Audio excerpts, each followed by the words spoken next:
Este podcast é patrocinado pela BRZ Insurance.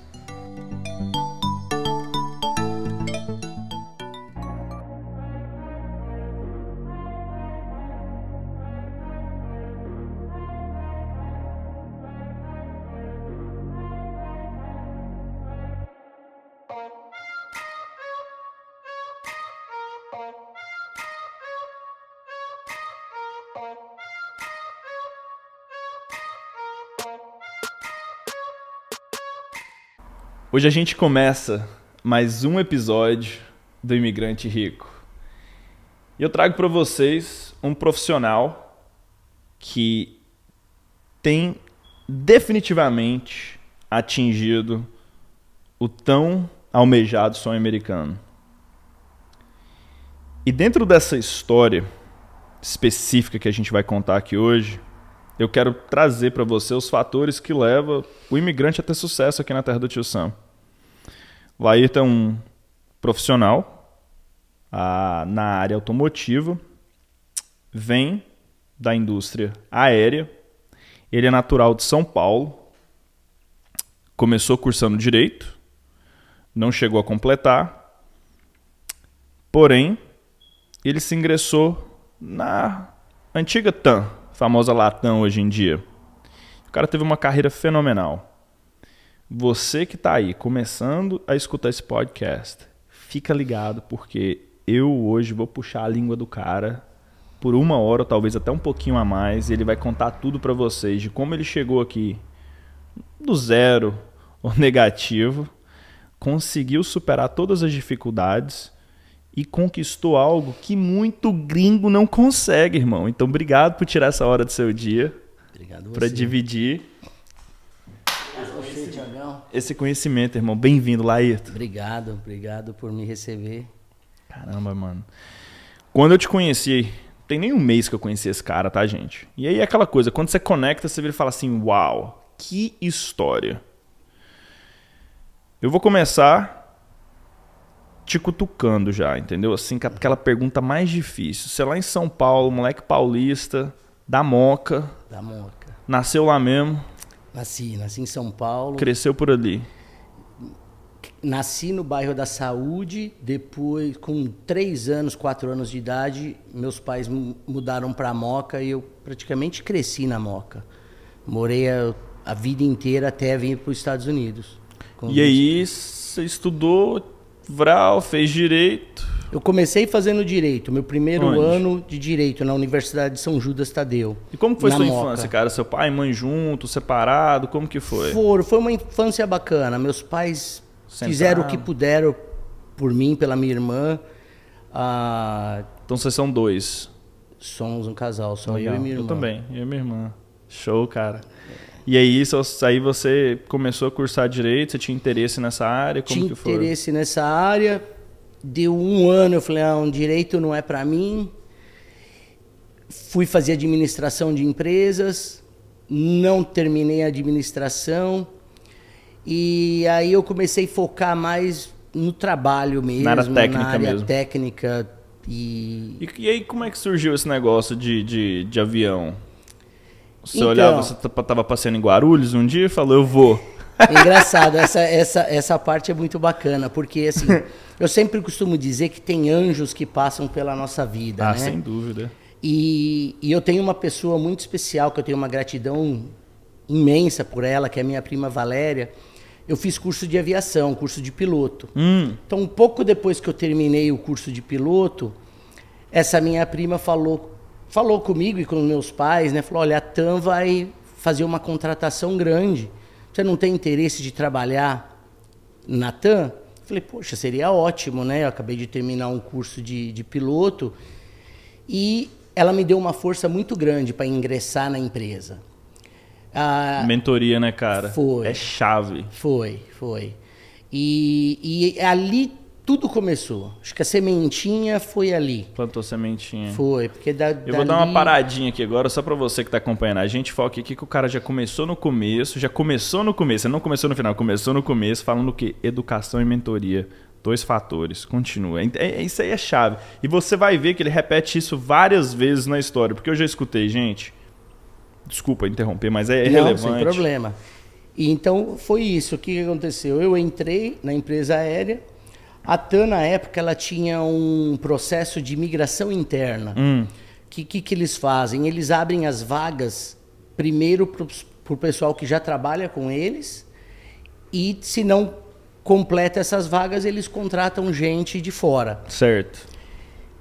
E sempre, Thiago, eu tive uma coisa em mente, que isso vale para os brasileiros que estão chegando. Peraí, você já tinha entrado na TAM agora. Eu já estava lá dentro. Já estava lá dentro. Você fazia o quê? Você começou como? Eu entrei num departamento novo de conferência. Eles contrataram 300 pessoas de dia e 100 à noite. Ok. Eu entrei na parte da manhã, no horário normal de trabalho. E o que a conferência fazia? Ficava em ligação?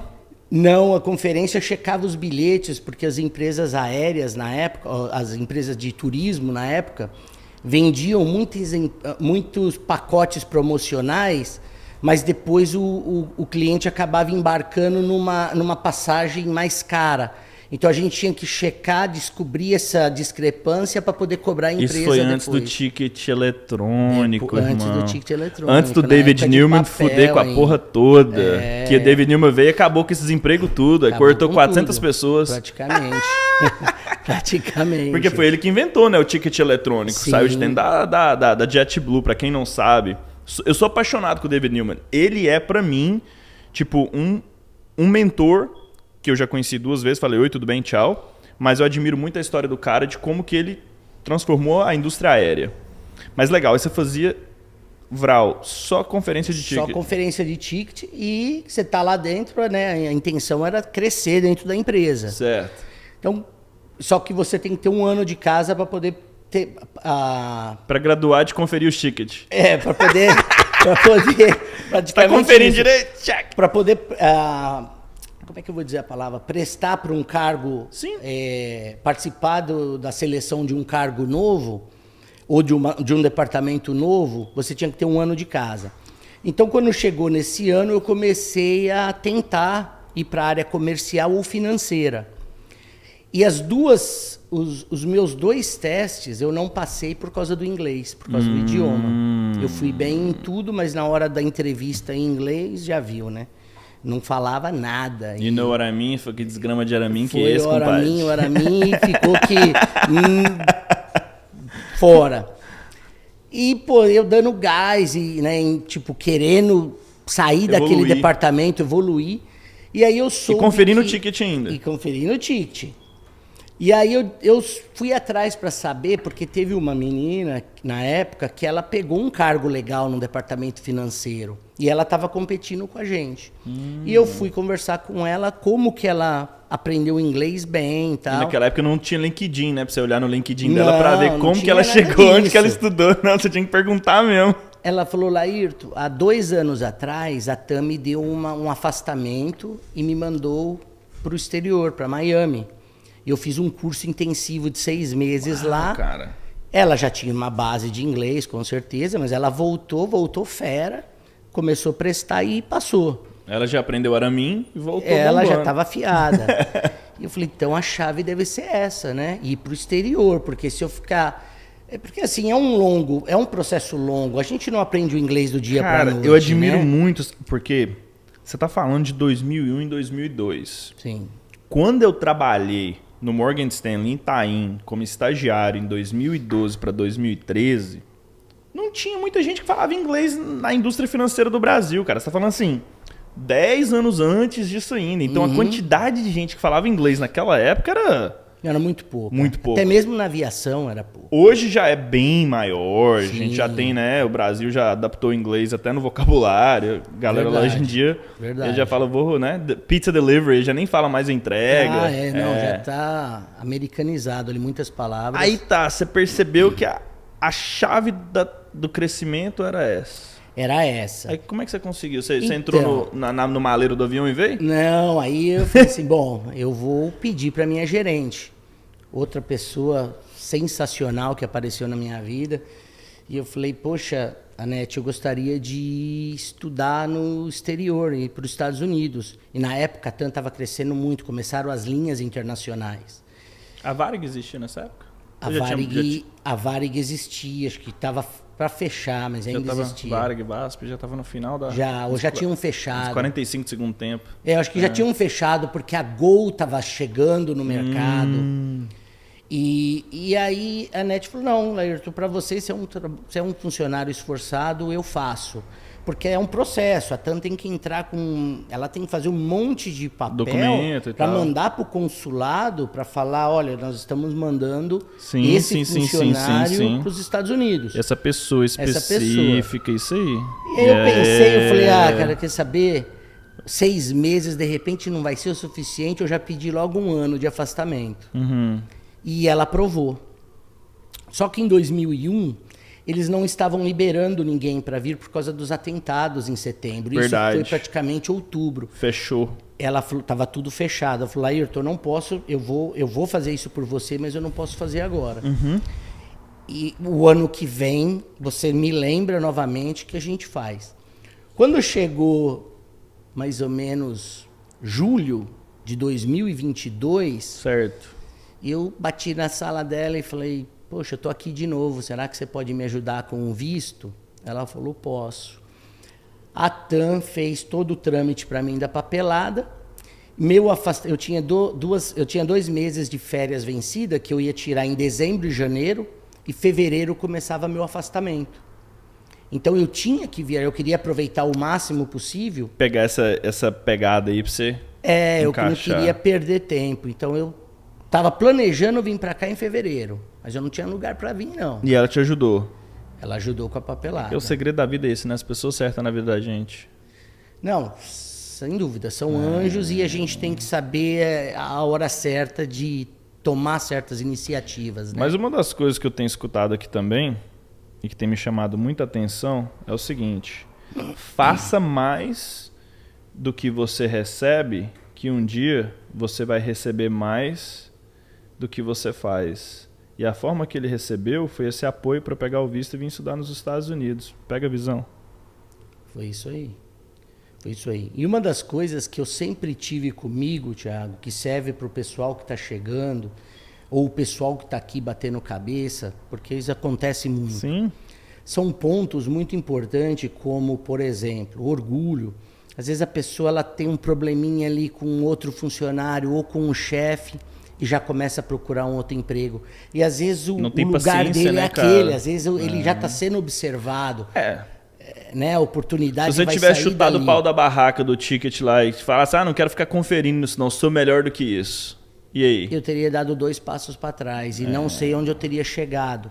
Né? Então, assim, isso é uma coisa muito importante. E a outra, desde que eu entrei na TAM, toda empresa que eu passei, eu não estou indo para o meu trabalho. Eu estou indo para a minha empresa, eu considero como se fosse minha. Entendeu? Esse é um ponto importante. Você que está chegando agora, ou você que está meio apertado aqui, não está se achando, quando você for trabalhar, não vai para o teu trabalho, vai como se você estivesse indo para a sua empresa. Faz a diferença. Você viu um papel no chão, pega o papel do chão. Você viu uma coisa errada, vai lá e corrige. Sempre vai ter alguém te observando. E é nessa hora que as coisas começam a acontecer, entendeu? Minha avó me ensinou um trem desde pequeno. Sou de Goiás, não é fala trem também, nosso trem é diferente do trem mineiro. Minha avó me ensinou um trem que é o seguinte, se você viu a vassoura caída, meu filho, não passa por cima dela, não pega. E a coisa mais simples do mundo, o que o Laírton acabou de falar aqui agora, para você que está acompanhando, é o seguinte, faz mais do que você está sendo pago. Entra com uma cabeça de dono, porque um dia você pode ser o dono. É isso aí. E às vezes não é, porque é o que a gente estava conversando um pouquinho antes. Um empresário, ele não consegue estar em 2 ou 10 empresas ao mesmo tempo. Não. Ele sempre vai precisar de pessoas de confiança, braço direito. Para crescer com a gente. Para crescer com a gente. Então é muito importante você focar em fazer coisas que a mais do que você está sendo pago. Sim. Ou do que você foi contratado. E outra, você tem que ter tesão pelo que você faz. Se você não gostar do que você faz também, Aí você tem que chutar o pau da barraca e procurar o que você gosta. Por exemplo, eu não gosto do cheiro de tinta. Ainda vai chegar lá daqui a pouquinho, não vamos pular não. Mas se eu não gosto do negócio que eu tô fazendo, pra que eu tô lá? Sem dúvida. Mete o pau, Isso aí. vai embora. Só sala, dinheiro por dinheiro, vai pra outro lugar. Não perde o seu tempo e nem o tempo dos outros. Eu, aos 35 anos de idade, não sei o que eu quero fazer ainda. Mas eu sei o que eu não quero fazer. Porque eu já eliminei muita coisa. Sem então, dúvida. ó... Aos 35 anos de idade, eu não sei o que eu quero fazer, mas eu sei o que eu não quero fazer e já está claro. Então, o primeiro passo é você saber o que você não quer fazer, porque aí já é meio caminho andado. Então, você pegou o visto, chegou aqui na terra do Tio Sam, você foi para onde? Para Miami? Então, porque assim, a TAM tinha voo direto para algumas cidades apenas. Aí você aproveitou e já uma logo. delas era Miami. E... igual a gente fala, né? Às vezes, coisas que acontecem na nossa vida, né? Sim. Na festa de despedida da empresa, eu ainda não tinha para onde ir. Isso foi em outubro de 2022. 2002. 2002. E eu sabia que em fevereiro eu tinha que tirar meu afastamento. Era na fila de saída da festa que teve entre o banco e a TAM. Teve uma menina que cortou a fila e entrou na minha frente. Eu falei, ó, desculpa, você tem que ir para trás. Ela falou, pô, você vai fazer isso comigo? Eu falei, não, tô brincando, você é da TAM? Ela falou, não, eu sou do banco. Essa foi a menina do Santander? Essa foi a menina do Santander, a Verônica. E ela falou assim, eu já tô aproveitando essa festa para fazer minha despedida porque eu vou para os Estados Unidos o ano que vem. Eu falei, poxa, sério, eu também. Sabia nem para onde eu ia, né? Mas eu também... Coincidência, tô indo. Ela falou, pra onde você vai? Eu falei, olha, eu devo ir para Atlanta. Mas eu estava tentando ir para Atlanta, mas o pessoal que ia me receber não teve um imprevisto, eles não vão poder. Tá então, vendo? Você não é mineiro? Se você fosse mineiro, você tinha um monte de parente para te receber. Pois é, na Paulista não acha ninguém aqui. Aí eu falei... Aí ela falou assim... Eu perguntei para ela para onde ela ia. Ela falou assim, eu não sei ainda, porque eu tenho tio em Boston e tenho tio em Kansas. Falei, uau, e eu não tenho ninguém, hein? Ela era assim, mineira? Não, ela era de São Paulo também. Já estava um pouco mais avançado. A família dela era de Indaiatuba. Rapaz, ela vira pra mim na fila. E outra, eu não sou de beber, eu não bebia, até porque eu praticava muito esporte. Esse dia eu não estava dirigindo, eu tirei para tomar umas a mais. E ela falou assim, bom, se você quiser ir, você pode ir comigo para os Estados Unidos. A gente vai junto. Recém-conhecido na fila. Dei meu cartão para ela, ela anotou o telefone dela num papelzinho. Beleza, chegou em casa, isso era um sábado. Chegou em casa no domingo, acordei, minha mãe já tinha lavado minha roupa, papelzinho, já sumiu. E eu nem lembrava direito que tinha pego o telefone dela, da Verônica. Essa aí foi sensacional. E como é que você achou a Verônica de novo? Cara, passou uma semana, minha irmã bate na porta do meu quarto e fala, Lair, telefone pra você. Eu falei, quem é? Ela falou, uma tal de Verônica. Eu falei, Verônica, da onde? Ela falou, te conheceu numa festa. Ela pegou meu cartão, ela me ligou, eu atendi, a gente conversou 10, 15 minutos e ela me fez a pergunta, Lairto, você quer ir comigo para os Estados Unidos? Se você quiser, a gente tem que conhecer eu tenho que te apresentar para os meus tios em Indaiatuba, que lá é o lugar que eles fazem o vídeo. Na época tinha o Skype, usava o Skype para fazer os vídeos. E a gente tinha que ir lá para bater papo com o tio dela. Com o tio dela. Falei, Verônica, se você puder fazer isso por mim, nossa, é o que eu preciso, né? Você tá de sacanagem. Não, ela falou assim, não, sem problema, só que tem uma coisa, que isso aí vai ser revelado agora. Nunca ninguém soube. Primeira mão só, aqui mão. No podcast. Ela só falou assim, você vai ter que falar para minha família e confirmar que a gente se conheceu na época de faculdade, porque senão eles vão achar que eu sou louca de um cara que eu acabei de conhecer na fila da balada. A gente conversou 2 palavras, trocou telefone e já tá levando para casa da família nos Estados Unidos. Falei, sem problema, a gente se conheceu na faculdade. E aí, por gratidão, cara, na época eu consegui fazer o pedido de uma passagem aérea a mais, dei a passagem para ela até Miami. Uma prima dela recebeu a gente em Miami. Nossa, ela namorava com um cineasta. Vocês receberam a gente naquelas mansões, assim, fora do normal. Já chegou bem, Aí já. você chega e você fala, uau, acho que vai ser assim a minha vida, né? Carrão, foram buscar a gente no aeroporto de carrão. E a baita mansão, piscina. Eu até brinquei com ela, falei, poxa, vê se a gente pode ficar morando aqui, né? Falei, não, nós vamos pra Boston. Até então eles falavam Boston, né? E aquele calorzão na Flórida, cara. Aquela delícia. Nossa, uma delícia. Vim, peguei o avião 2 dias depois para vir para Worcester. Na verdade, eu não sabia, eu achava que era Boston. Quando abriu a porta do avião, cara, menos 20 graus negativo. Só o frio. Um frio. Ela falou, não se preocupa que meus primos estão trazendo umas blusas pra gente. Eu falei, nossa, a gente vai congelar até eles chegarem. Cara, aí foi aonde tudo começou nos Estados Unidos. Porque a realidade bateu. 21 de fevereiro de 2003. Caramba, velho. Eu cheguei, não sei se a gente conversou sobre isso, eu cheguei também no dia 20... Chegou um pouquinho antes. 1 de fevereiro de 2001, cara. É, isso aí. Você 2 anos antes de você. 2 anos antes. É a mesma coisa, frio, que na hora que eu cheguei aqui, minha mãe mentiu pra mim, né? Ela falou que a gente tava indo pra Disney. A gente vê camisetinha da Disney e tudo mais e tal. Nem na Disney eu fui, só passei em Orlando. Só passou em Orlando.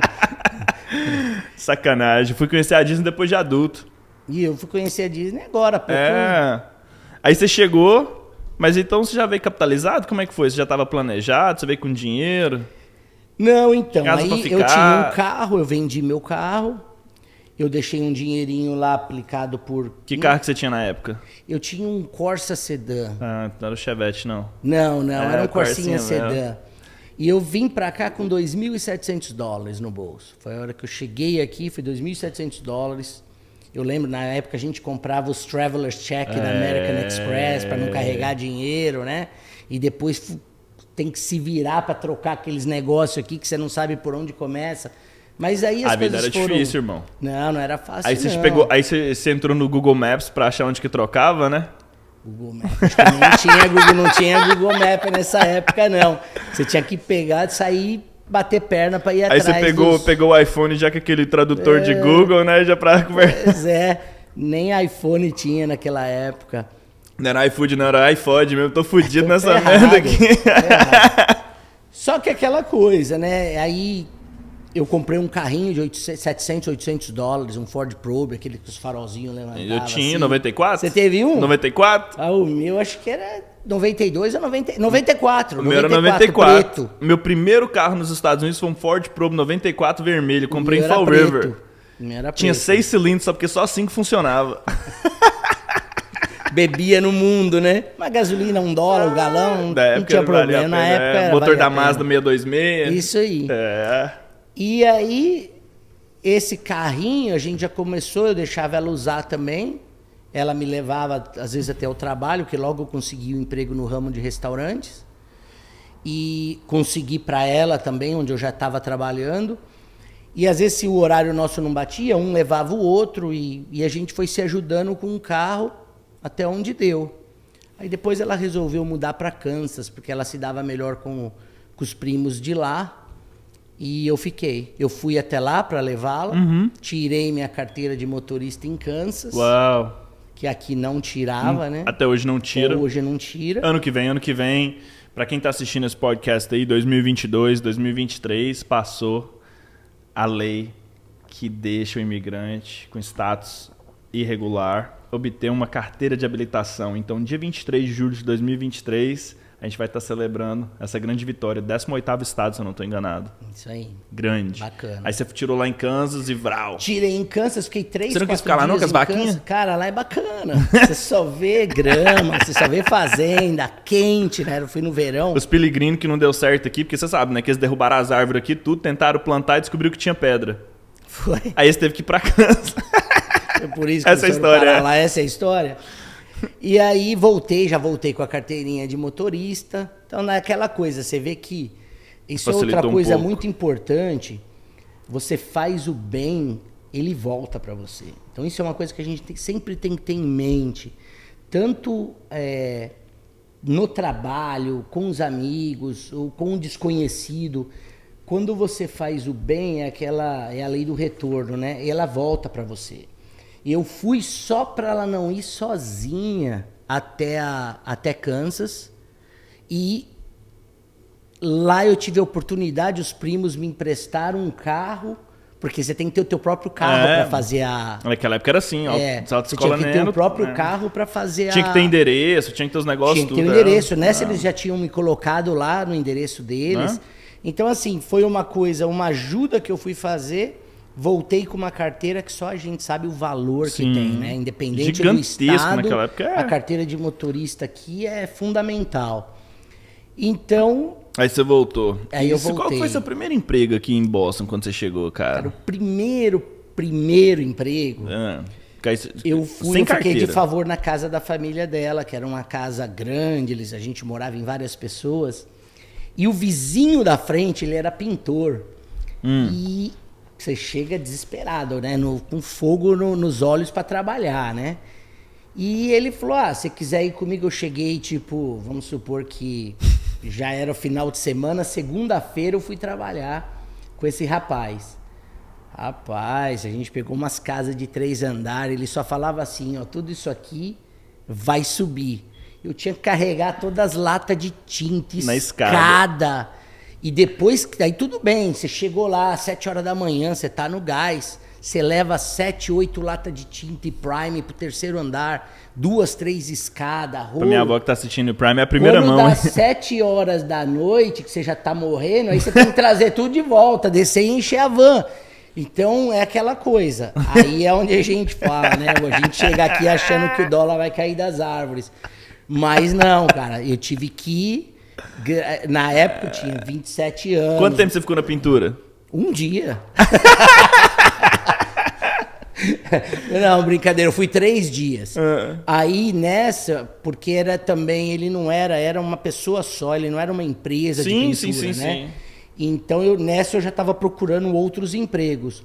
Na primeira semana eu consegui, aí o meu primeiro emprego oficial foi o Burger King da Rota 9 em Shrewsbury. Você foi pro Burger King? Foi. Você fazia o que no Burger King? Eu fui pegar a bituca de cigarro do chão, que os americanos fumam, em vez de eles jogarem no negocinho, eles jogavam no chão. Brau. Então eu tinha que ficar pegando as bitucas de cigarro do chão, raspando neve para não deixar acumular nas entradas do restaurante.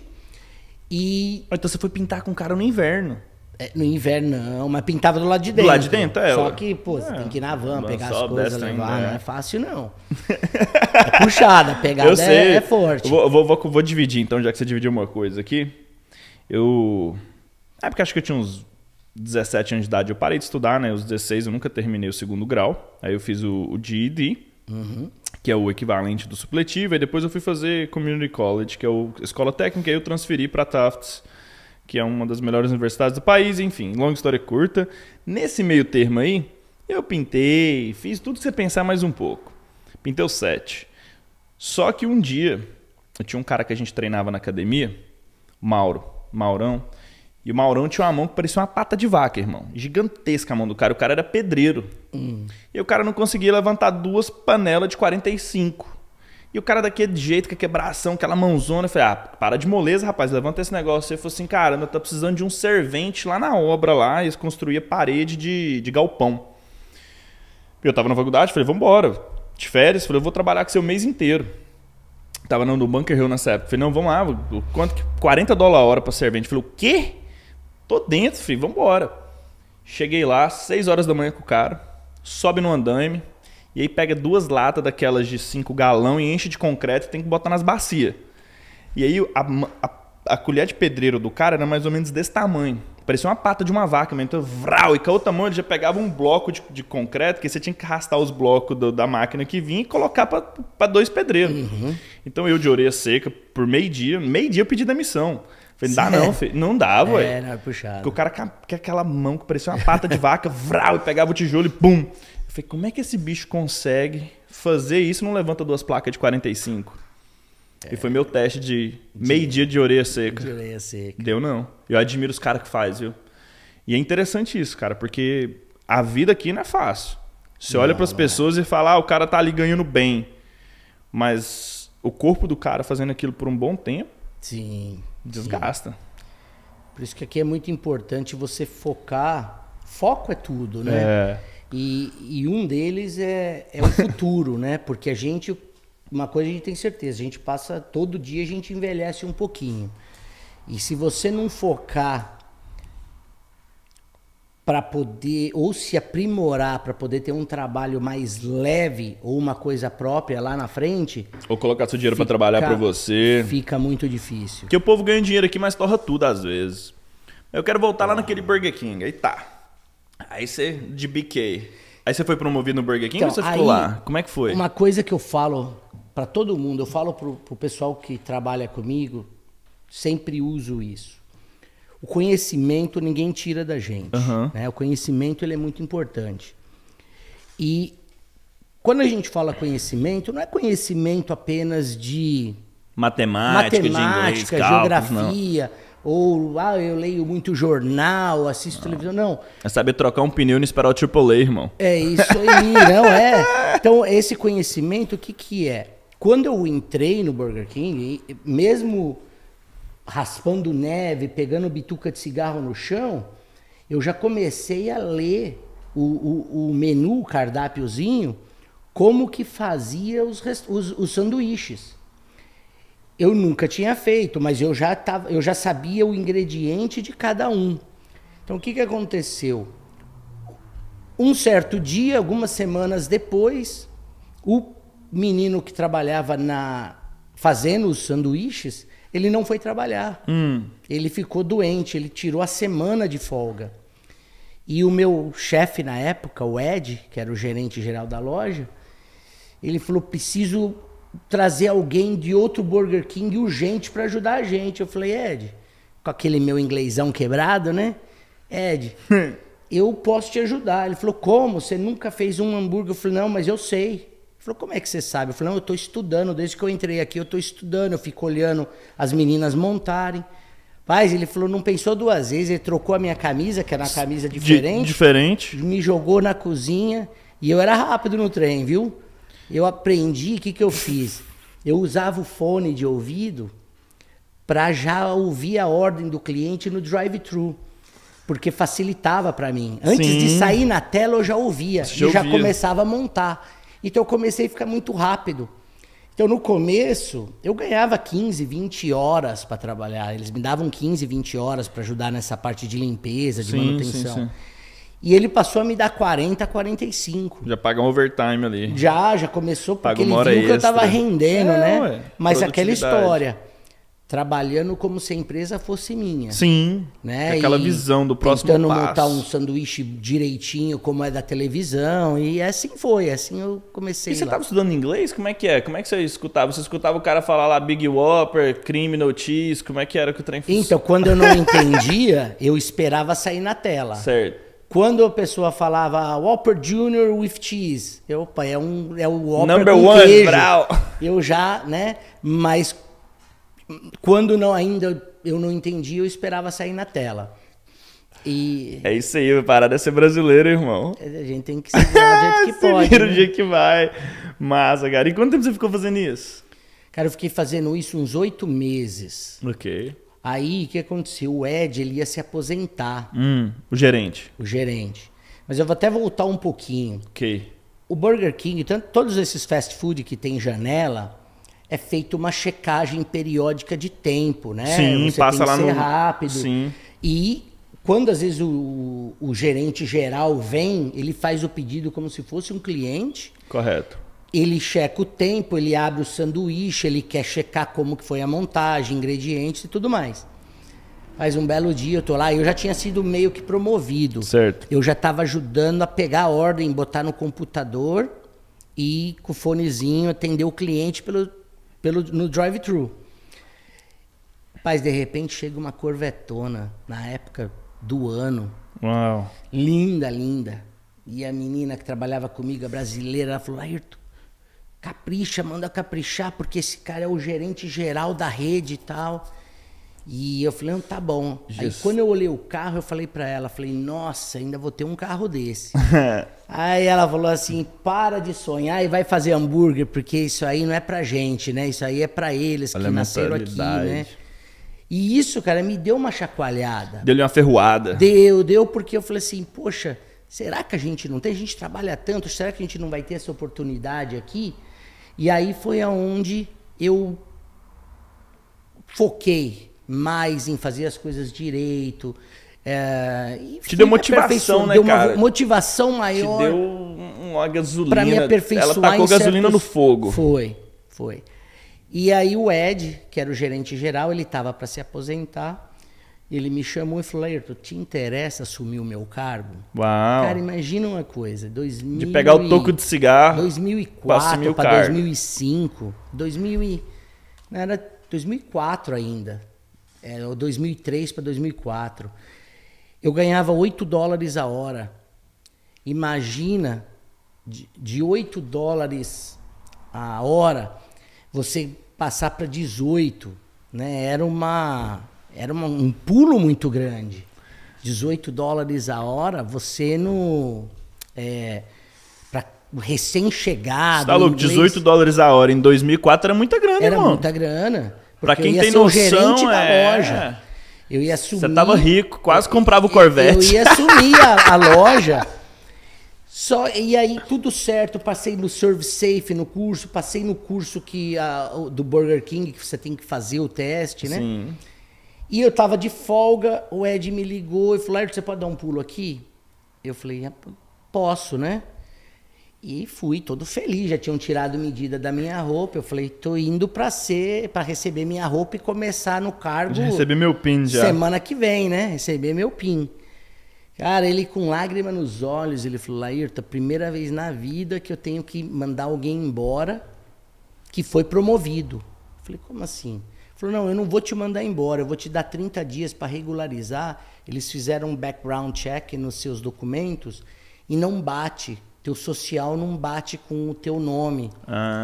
E, na verdade, eu usava IT number. Sim. Eu dava o IT number, mas quando você puxa o IT number, não achava nada. E a gente ia chegar no próximo. Isso aí não vai falar ainda, né? Então aí você passou o visto, tava com o IT number, tava trabalhando com ele. E o IT number é um número de CPF aí que funciona mais ou menos pra você trabalhar, né? A forma de reportar. Isso, pelo menos você consegue pagar o imposto, consegue fazer as coisas certinhas. Então, eu sempre usei esse número desde que eu cheguei. E eu falei, uau, fui demitido. Porque como é que ele regulariza? Não tinha como regularizar, a gente sabe que não tem como regularizar. E nessa tava construindo Não Mouse. tinha Tinder na época ainda? Não, e o Mouse... Só dava o dedo pra direita, casava e regularizava. Isso aí. E o Mouse estava sendo construído, né, do outro lado da rua, que era a rede de restaurante que estava chegando em Massachusetts. E aí foi onde alavancou a minha... Aí você saiu do Burger King e foi pro Mouse. Eu saí, então, teve alguns, né? Eu fui cortar grama em clube de golfe, eu fui trabalhar numa empresa de barco, fazendo caixa de motor. Aí eu fiz muitas outras coisas num curto espaço de tempo, porque eu já tinha ido nesse Mouse 2 vezes pedir emprego e eles falaram que não ia me contratar porque eu não falava bem inglês. Mas há outro ponto, né, que a gente precisa ter, que é muito importante, perseverança. Eu continuei indo até que um anjo tocou o coração da dona Lane Barrows, que era a dona, filha do dono, e falou, eu vou pegar uma aplicação sua e vou deixar aqui. Se der certo, eu te chamo. Eu falei, tá bom. O cara é brasileiro, né? Não desiste, Não desiste. E fui fazer outras coisas. Uma semana antes de abrir o restaurante, teve 5 desistências. Ela falou pro filho dela, falou, olha, eu sei que você não quer contratar ele, mas ele já insistiu muito e ele passou no testezinho. Por quê? Porque eu fui na internet, fui em outro estado, peguei o menu do Mouse de outro estado e decorei. Quando teve o teste, eu tirei 10, eu já sabia tudo. Volta e para. Galera, foca no que o cara fez. Olha pra você ver, qual que é o fator que leva o imigrante a ter sucesso na terra do Tio Sam? Ele falou no começo, repetiu de novo. Educação. O cara foi além do que precisava. Foi no site, coisa mais simples do mundo. Parece ser tão básico, mas muita gente não faz. E o que ele fez? Estudou o menu, memorizou o menu e fez o quê? Tava preparado. Preparação. Foda. Preparação. Aí você chegou e vral. Cheguei, fiz o teste, ele falou, mãe, mas como é que você vai contratar uma pessoa que não fala direito inglês? Ela falou, ele não pode não falar inglês, mas ele tirou 10. os outros americanos tiraram 5, 6, 7. Pelo menos ele, né, quer trabalhar. O cara e tava ele... igual um cachorro correndo atrás do carro no interior. Não sabia o que você fazia, você pegava, mas você não parava. Sei que ela me ligou faltando um dia para abrir o restaurante, falou assim, vem pegar tua camiseta, você vai começar lavando prato e fazendo preparação. Eu falei, tá ótimo, é o que eu preciso. Por que eu queria, Thiago, trabalhar naquele restaurante? Eu via uma oportunidade, era uma franquia. Eu já sabia que eles tinham comprado 4, direito para abrir 4. Como que um dono só gerencia 4 restaurantes? Ele ia precisar de alguém. Uhum. Então esse foi meu ponto. O meu ponto era entrar e batalhar para crescer com eles. Isso em 2005 já. 2005. Fevereiro de 2005. Aí o cara saiu de checar ticket na TAM. Pra ir enrolar burrito. Na verdade, lavar prato, né? Eu comecei lavando prato no Moe's. E na época eram quase 400 restaurantes nos Estados Unidos. O cara queria que você passasse no teste pra lavar prato ainda, irmão. Pois é, não é muito. E aí, o que aconteceu? Começou eu, mais 2 brasileiros ou 3 que falavam bem o inglês e 30 americanos. E aí é onde é a parte difícil, né? Porque aí é onde entra um pouco de discriminação, aí é onde a gente sofre, aí é onde eu falo que a gente tem que deixar o orgulho de lado. Sim. Porque se eu tivesse ido pelo meu orgulho, ou pelo primeiro obstáculo, porque eu tive várias ofertas. Você tinha chutado o pau da barraca. Chutado o pau da barraca. E aí ter perdido a maior oportunidade da minha vida nos Estados Unidos. Então isso é muito importante. Eu falo pro pessoal que trabalha comigo, tenha paciência, não muda por causa de... Tenta conversar primeiro. A gente estava falando sobre isso nos bastidores mais cedo. Como que às vezes a pessoa se ilude com o que brilha e não percebe, né, no valor. Porque preço é o que você recebe ou o que a gente paga. Valor é algo que a gente recebe ou que a gente dá. E o preço e o valor ele nunca está alinhado. Duas coisas completamente diferentes. E a paciência, ela é algo que não existe na pessoa do dia a dia, porque ela foca só no preço. Eu quero mais barato. Eu quero que me paga mais. Eu quero agora. Ela esquece do processo. Ela não curte o processo, ela quer ver a porra do resultado. E tem consequência gigante nisso. E o processo é muito importante, porque é gratificante. Quando você pula esse processo e vai direto no dólar a mais, você perde o... Você pula esse processo, e esse processo é o que vai gerar, que nem o que a gente está tendo aqui hoje. Uma conversa a respeito, como que foi. Então isso é muito importante. Sim.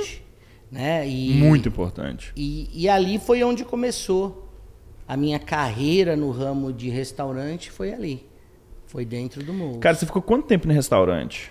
Eu fiquei com eles 12 anos. Ali, quando eu comecei na preparação e tal, eu fiz até a mesma 2017? coisa. 2016? Na verdade, foi o seguinte, foi até 2014. 14. Mas quando eu comprei a empresa... Eu continuei fazendo consultoria para o Moe's por mais um tempo. Ué, você começou como lavador de prato? Eu comecei como lavador de prato. Aí você virou o quê? Busy boy? Caiu na linha? Eu virei assistant manager, né? O gerente do... Não, mas antes de assistant manager, você foi o quê? Você não foi de lavador de prato para assistant manager? Não, eu fui pra linha. Você foi pra linha? O que você fazia na linha? Pizza? Eu enrolava burrito. Você enrolava burrito? Por quê? Mesma coisa. Esse restaurante, ele fez uma campanha muito grande de divulgação. Uhum. Então começou a ter um bom movimento. Bombou. E pouca gente trabalhando em certos horários. Eu via, como eu já tinha decorado o menu, eu deixava os meus pratinhos de lado, corria lá, botava na minha luva e ajudava. E eles olhando. Fazia mais. Lembra o que a gente falou mais cedo? Faz mais do que você recebe, que você vai receber mais do que você faz, pô. E eles ficaram indignados. Como que você sabe enrolar burrito? Eu falei assim, sou brasileiro, irmão. Quando estraga, quando vence as tortilhas lá atrás, e aquela alface que vem estragada, eu treino o burrito lá atrás da cozinha. Eu esquentava ele no grill e praticava enrolar, porque não é fácil, você tem que pegar um jeito. Oi, eu tava profissional enrolando os burritos. Aí os caras loucos falaram, não, você tem que trabalhar aí na frente. Nós vamos contratar alguém para trabalhar atrás e você vai trabalhar aqui na frente. Aí eu comecei. E as oportunidades... Aí aquela coisa, Falei né? pra vocês que o cara é pica, gente. Tem mais ainda. Isso é só o começo. Não, cara. E eu via, por exemplo, uma coisa que acontece muito em restaurante. A máquina de gelo para de funcionar. Na hora do Rush, pau. do pau. É. E você liga $300 para vir de emergência para olhar. Um caminhão. Os caras fazem um negocinho ali e vai embora. O que eu fazia? Eu ficava perto, olhando o que o pessoal fazia e perguntava, tipo, oh, pô, que legal, isso aí não tem no Brasil, essas máquinas, que você faz? Eu pegava as informações, quando ela parava da próxima vez, eu falava pro meu patrão, eu falava, posso tentar? Ele falava assim, você é louco? Você não sabe como é que você vai mexer? Você sabe? Eu falava, mas quebrada ela já tá, né? O que eu vou fazer de pior? Fala, tá bom, vai, tenta aí, mas tem que ligar logo lá. Esse é o filho da dona, aquele que não queria te contratar? Esse é o filho da dona, o Ryan Rouleau, que não queria me contratar. Cara, eu chegava lá, limpava os sensores, porque ela tem 2 sensores, dá lodo. Você limpa o sensor, é o que os caras faziam. E cobrava $300. Eu comecei a economizar dele $300 por semana. Eu limpava... Mas não é nem, o problema não é nem a economia. Era a velocidade da para máquina voltar, porque senão você tem que correr pro posto de gasolina. E, Thiago, eu vou falar, lógico... Eu sou formado no Cheesecake Factory, essa merda acontecia sempre. Direto. E eu vou te falar que não foi em um ano, mas vamos botar aí 3, 4 anos, máquina de Coca-Cola eu arrumava, computador, máquina de cartão de crédito. Naquela época a gente não tinha a Leandra para ajudar. Isso era o focinho de porco. O que eu fazia? Você tinha que ligar e ter um monte de código para acessar a máquina. Eu anotava. Na próxima vez que dava o problema, eu ia lá e tentava usar os códigos, funcionava, eu Cara, resolvia. diferenciado, irmão. Senão você tem que ligar e Tem que esperar ler uma hora tudo no de telefone. novo. Entendeu? Então, quando eu cheguei nesse ponto, né, eu já estava como gerente da loja de Shrewsbury, que foi a número 1 de vendas dos Estados Unidos de 500 mols por anos seguido. Aí foi aberto as outras. Foi onde eu passei. Aí foi onde o Ryan ficou seu fã. Não, o Ryan eu virei braço direito dele. E é um cara que me ajudou demais. É um cara curto e grosso, ele é muito honesto, em matéria de honestidade. Objetivo e direto. Por isso que a gente sempre se deu bem. Porque meus pais sempre focaram muito, tanto comigo como a minha irmã, a honestidade. E eu, que isso, o cara honesto na indústria de body shop em Massachusetts? Pois é, cara, acredite ou não. Existe? Aí, galera, o McAfee, o cara honesto na indústria de garagem. E aí, o que acontece? Quando, só para resumir, né? Praticamente foi de lavador de prato. Em 2014, eu falei que eu pretendia sair para ter o meu próprio negócio. Só que faltava um dinheirinho, né? Para poder comprar o meu negócio que eu tô hoje.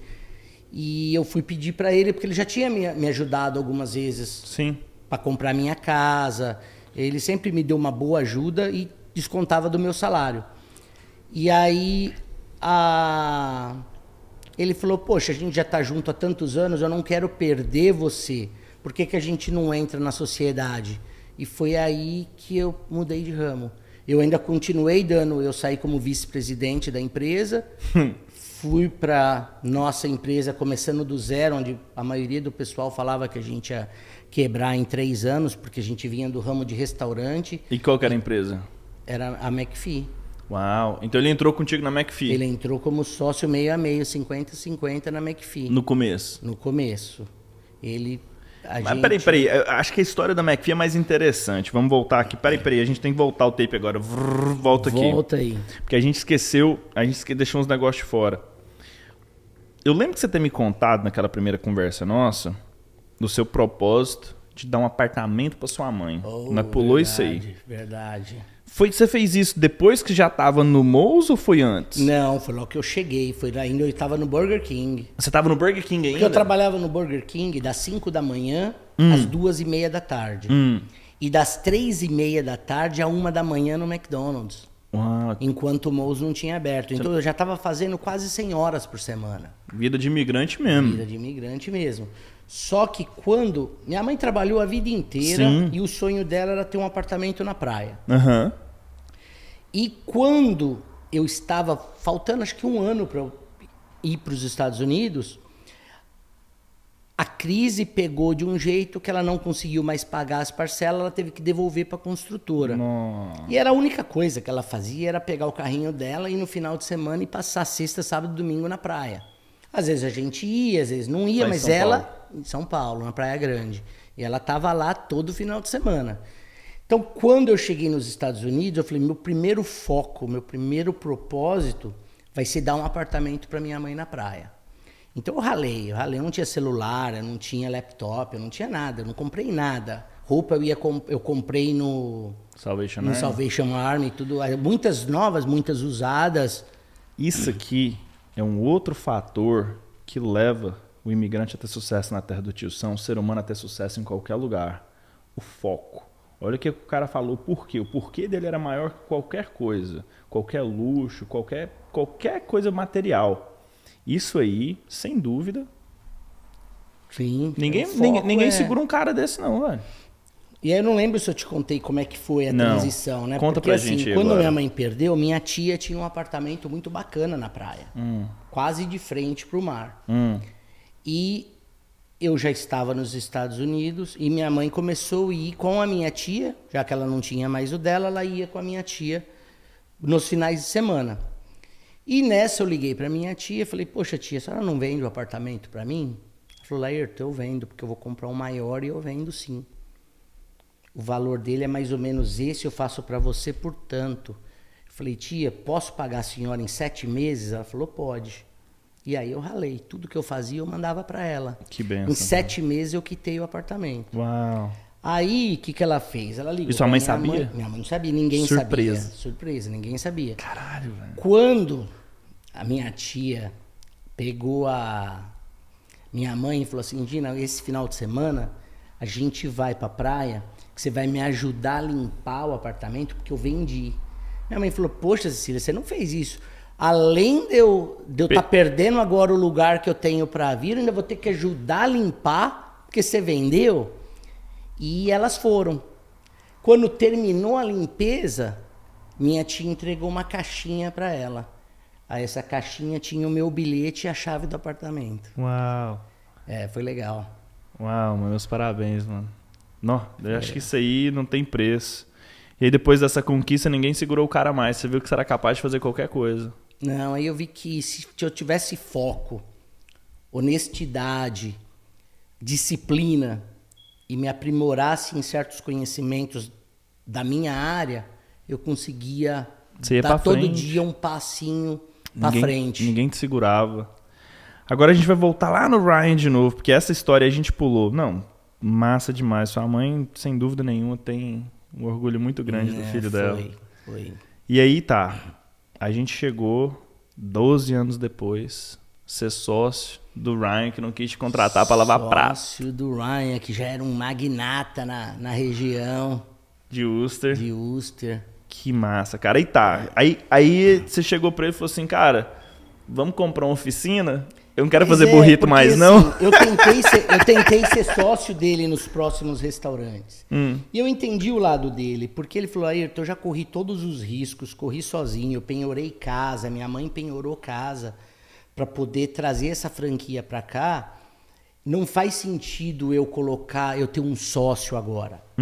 Mas futuramente, se você quiser fazer alguma coisa comigo em outro ramo, a gente pode pensar. Então, como eu já estava pensando naquela coisa, a gente vai ficando mais velho, eu queria ter uma coisa própria. E esse meu amigo tinha essa empresa, a McPhee. Eu lembro de você ter falado. Que eu lavava os meus carros esportivos lá. E em que ano que você comprou seu primeiro Corvette? Cara, quando saiu o modelo novo do Corvette em 2005, que já era o farolzinho de vidro, né? Que era aquele que levantava igual do Probe, 2006... No final de 2006, eu comprei um 2006. Que cor? O Sunset Orange. Era um laranja 2006? Escuro. Pô, praticamente zero. 3 anos de América, você meteu um Corvetão, então? Foi. Garoto. Foi. E adorava, né? O carro era imagina, sensacional. Parecia um sonho. Eu ia pra casa, Que cor? saí da... Era o Sunset Orange, que à noite ele parecia vermelho, de dia ele era um laranja claro, era uma cor especial na época. E aí você deu rolê lá e passou pra aquela menina do Burger King e falou, aí chuchu, beleza. Não falei não. Não falei não, mas... A gente pulou aqui agora, desculpa de ter pulado, mas é porque eu fiquei com isso na cabeça. Falei, quando será que ele comprou o primeiro Corvette? Porque hoje já tem uma coleçãozinha lá, mas aí tá. Aí você chegou, aí você teve um amigo que você lavava os carros, os carros aí eu esportivos. levava o meu Corvette, depois do Corvette, uma longa história, eu vendi, eu comprei um Viper, e esse meu amigo limpava Dodge o meu Viper V12? Dodge Viper V10, Supercharge. V10. Que cor? Azul com as listas brancas, lindaço. Que era do Ryan. O Ryan vendeu ele pra mim e comprou um Ford GT pra ele na época. Uau! E a gente saía junto pra dar umas voltas e tal. Também era só... Trabalhava muito, né? Saía assim, uma vez ou... Era engraçado, né? Que teve uma parte que a gente pulou que eu trabalhava 100 horas por semana. Sim. Quando eu recebi a proposta do Ryan para trabalhar só para ele, exclusivamente para ele quis ver tudo que eu ganhava em todos os empregos e ele me fez uma proposta de pagar o mesmo valor para trabalhar bem menos horas. Então foi assim... Uma humanizada. Uma humanizada, porque você imagina... Aí deu pra você curtir o Corvette. Ah, você tá num lugar... Não, então, eu ainda trabalhava muito, era menos horas das 100, né? Mas eu ainda fazia 50, 60. Sim, 60, não Só tem que eu como. tava ali trabalhando, tava tudo organizado, ele me ligava, tô vendo nas câmeras que tá tudo organizado. Pega o teu carro e me encontra em tal lugar, porque ele sempre foi muito reservado, nunca ninguém sabia do que ele tinha, só eu. E eu me encontrava com ele em certo lugar e de lá a gente ia pro cassino, a gente ia pros lugares para poder andar junto com os carros. Então, assim, no meu horário de trabalho, você ia dar um rolê ele deixava ainda. eu dar uma volta, eu tava ganhando para dar uma volta de carro esportivo, era bacana. Você conquistou o cara, velho. Mas foi ali, e né? Você brincava com ele? Falou, ainda bem que a sua mãe insistiu, hein? Não, depois disso aí, quando a mãe dele conheceu a minha irmã, que minha irmã veio passear aqui, a Elaine falou assim para minha irmã, mandou traduzir, né? Falou assim, o seu irmão fez meu filho virar milionário. E é por isso que a gente tem uma gratidão por ele e vai fazer o que puder para ajudar ele a seguir o caminho dele. Então, assim, eles reconheceram. Cara, esse é o segredo, né, velho? E isso aí, pra quem tá assistindo a gente aqui, é importantíssimo. Foca no que o cara tá falando, tá? Ele não conseguiria chegar, o Ryan, o gringo, nesse lugar se ele não tivesse pessoas de qualidade para dar o suporte para ele chegar lá. E ele acreditou no Laírton. E o Laírton não só chegou lá, que levou ele junto ainda para outra oportunidade. Sim. Isso aí é essencial, cara. Então, às vezes, as pessoas chutam o pau da barraca, perdem a paciência. Não. Se você tem a oportunidade de estar com uma pessoa que você vê que tem potencial de crescimento, investe. Agarra igual gato quando vai tomar banho. Não solta. Não. E aquela coisa, a gente teve várias divergências, né? Certo. Se eu fosse ter orgulho, eu já teria largado há muito tempo. Você não tinha ficado. Não tinha ficado. Então, assim, foi uma trajetória muito bacana. Até que a gente engrenou na McPhee. E aí tá. Aí esse amigo seu comprou esse McPhee. O que é McPhee? Então, a McPhee é um centro automotivo que a gente engloba detail, né, a limpeza de carro, funilaria e pintura, mecânica completa e vendas de carro. Venda é minoria, é mais mesmo manutenção.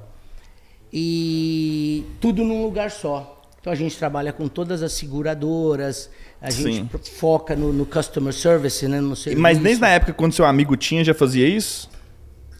Como é que era? Ele não tinha ainda a área de vendas, se eu não me engano, e fazia, mas não fazia tanto seguro. Certo, ok. Aí tá, esse cara tinha um body shop que ele não era dono, ele alugava, não era? Ele alugou o prédio. Ele alugou o prédio. Ele alugou o Como prédio é que funciona por $10 mil.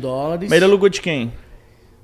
O ex-dono era dono da mecânica. Esse certo. meu amigo só lavava carro nos fundos. Ele tinha o Diteu. Brasileiro. O brasileiro. Vida de Ele imigrante, alugava alugou espaço para lavar carro. Alugou um espacinho lá por, sei lá, $1.000 por mês para lavar carro. Quando o dono da empresa faleceu... O cara faleceu. Faleceu. Aí a mulher, como ela não tinha muito entrosamento com o negócio, ela ofereceu para ele e para o sócio dele assumir tudo. Aí eles assumiram, abriram o body shop... E começaram a McPhee Auto Center completa. Ah, então não tinha body shop, era uma mecânica e lavação de carro. Guincho, era a empresa de guincho. Aí o cara começou o trem. Aí ele começou o trem, eles levaram a empresa para um outro patamar. E você ia lá lavar carro. Eu ia lá lavar meu carro, via, e um dia eu falei para ele, cara, você pretende voltar para o Brasil? Ele falou, pretendo. Eu falei, então se você for... Me procura que eu gostaria de tentar comprar, ser o primeiro a tentar comprar. No dia que você for embora, me liga. Me liga. E ele, em poucos meses, me ligou. E era para ser coisa de 2 anos. E eu não tinha o dinheiro todo. Uau. E aí ele acabou entrando de sócio comigo. A gente refez o aluguel.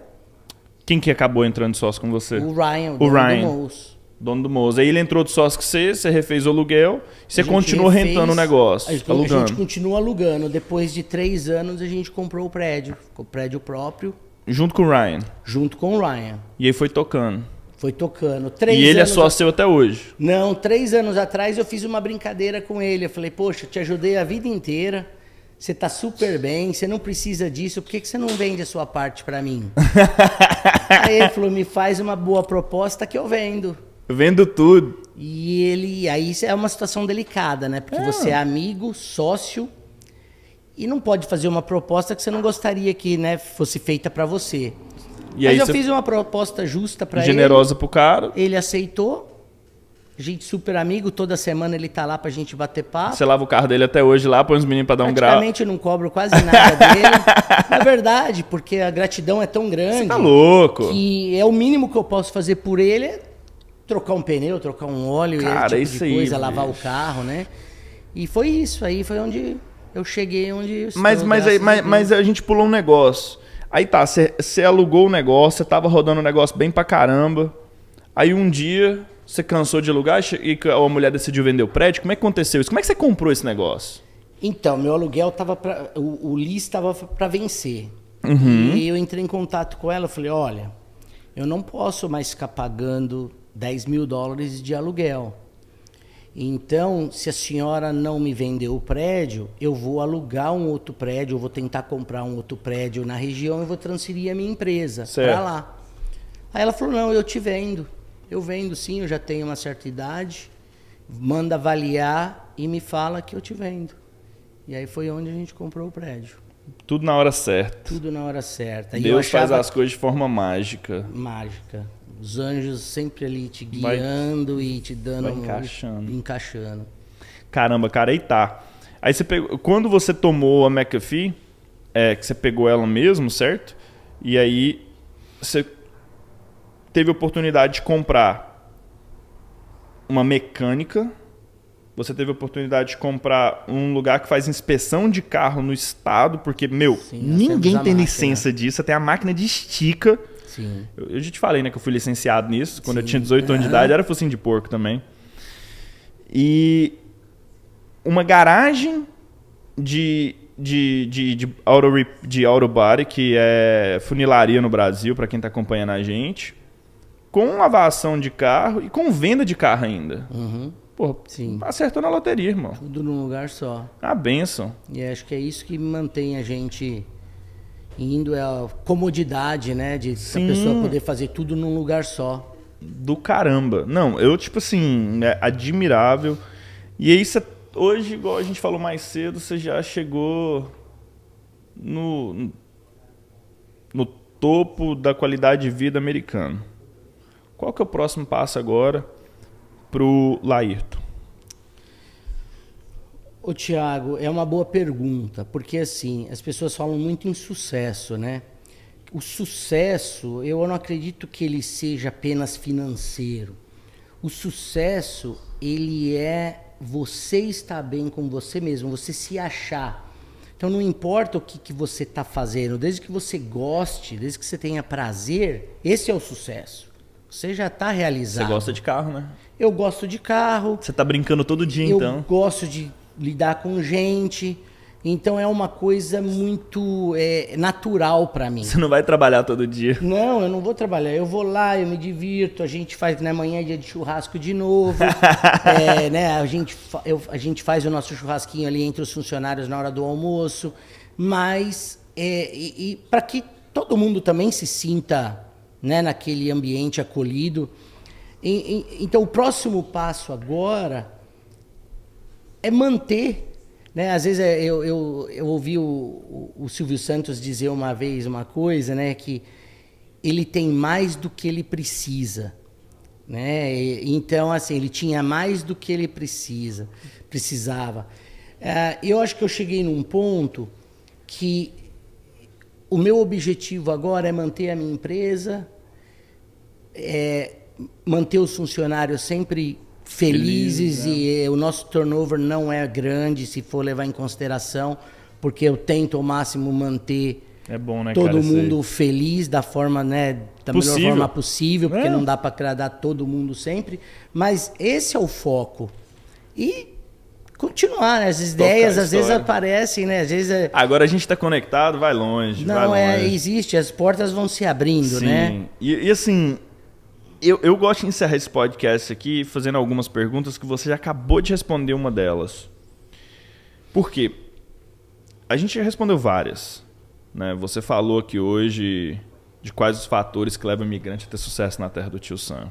Literalmente, foco, educação, mentoria. Sem o Ryan na sua vida, um grande mentor. Você teve Verônica de mentora, que te trouxe para cá. Você teve lá na Latam de mentoria. Sua prima que te ajudou a entrar lá. Então, tipo, várias mentorias, né? Tipo, então isso aí é um fator gigantesco. E aí, você teve a sorte. Que o que é a sorte? Preparação com oportunidade. O cara se preparou lá no Mouse, não sei se você lembra, se você pulou, volta lá e assiste. Ele estava lá no Mouse preparando lá atrás para fazer lá na frente. E aí surgiu o quê? A oportunidade. O cara deu sorte. Uhum. E aí você atingiu o sonho americano. Então esses fatores que você dividiu aqui hoje, eu tenho certeza que vai enriquecer a vida de muita gente. Porque não tem receita de coach nenhum aí fora. Esses caras que ficam vendendo aí, eu vou te ensinar você a ficar rico da noite pro dia. Não tem, é tudo presepada.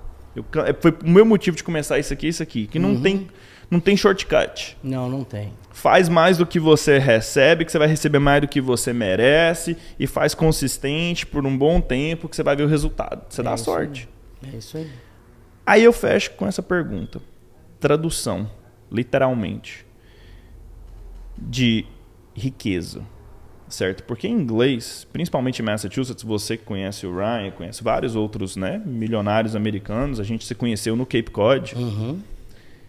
O que é a tradução de rich para português? Rico. Rico, né? E de wealth? Riqueza.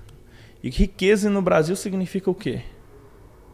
Conhecimento, né? Dinheiro, né? Não, no Brasil é dinheiro, né? No Brasil é... bufunfa. É grana. É grana. Isso aí.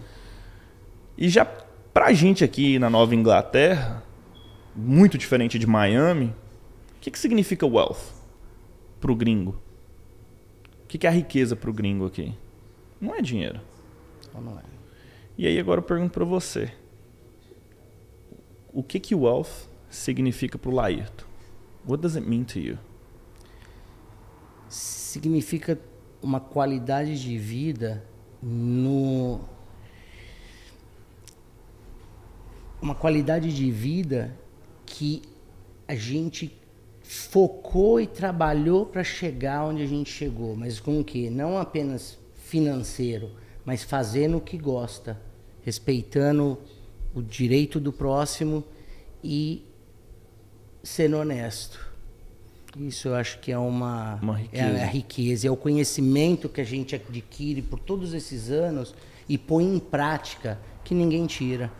Sim, sim. Não, muito bom, cara. Eu, assim, quero te agradecer a família por deixar você vir aqui, passar essa hora. Eu sei que foi uma viagem para vir de Worcester para cá. Você veio para Boston, né?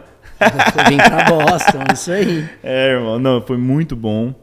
A gente cobriu muita coisa. a gente só não cobriu uma coisa. E vai ficar pro próximo podcast, a gente pulou. Então, para você que está acompanhando a gente vai ter a versão 2 disso aqui ainda do Laírton, porque o Laírton vai contar a história dele. Mas eu quero te agradecer. E o que eu esqueci, vamos ver se você descobre e comenta aí. Pergunta aí o que foi que eu não falei da história do Laírton que a gente pulou. E ó, se você gostou, se você curtiu, se você se sentiu inspirado, se você tem uma ideia de como a gente pode melhorar, comenta, manda para alguém, segue o canal, porque a sua opinião vale muito para mim. Essa é uma paixão que eu tenho de levar os fatores que levam o imigrante a ter sucesso aqui na terra do Tio Sam. E esses fatores me ajudam a crescer todos os dias, espero que ajude você também. Então curte o canal aí e vamos agradecer o Laírton aqui. Laírton, meu irmão, pô, que história, velho. Obrigado a você pelo convite. Cara, fiquei muito inspirado quando eu escutei pela primeira vez. Prazer todo meu. Espero que você gostou. Eu lembro que no começo você tava meio assim, mas você viu que... Não, eu não gosto muito de câmera, mas aqui a gente fica à vontade. Não é? Tá em casa. Tá em casa. Porra, bom pra caramba, velho. Obrigado mesmo, viu? Não, obrigado a você, cara. Muito obrigado e espero que a gente consiga se reunir mais vezes e... Vamos fazer muito churrasco ainda. Fazer um churrasco junto. Vamos, vou te visitar lá, mas é isso, cara. Brigadão mesmo. Produção, sem vocês a gente não conseguia fazer isso, viu? Então, para todo mundo que está acompanhando aí, gente, para que isso aqui aconteça, a gente tem um patrocínio da BRZ, a corretora número 1 dos brasileiros aqui na terra do Tio Sam. A gente tem uma produção imensa por trás, que eu não consigo citar o nome de todo mundo. Vocês são fera e você que está assistindo é mais fera ainda. Até o próximo, hein? Valeu! This is the Thiago Prado Experience.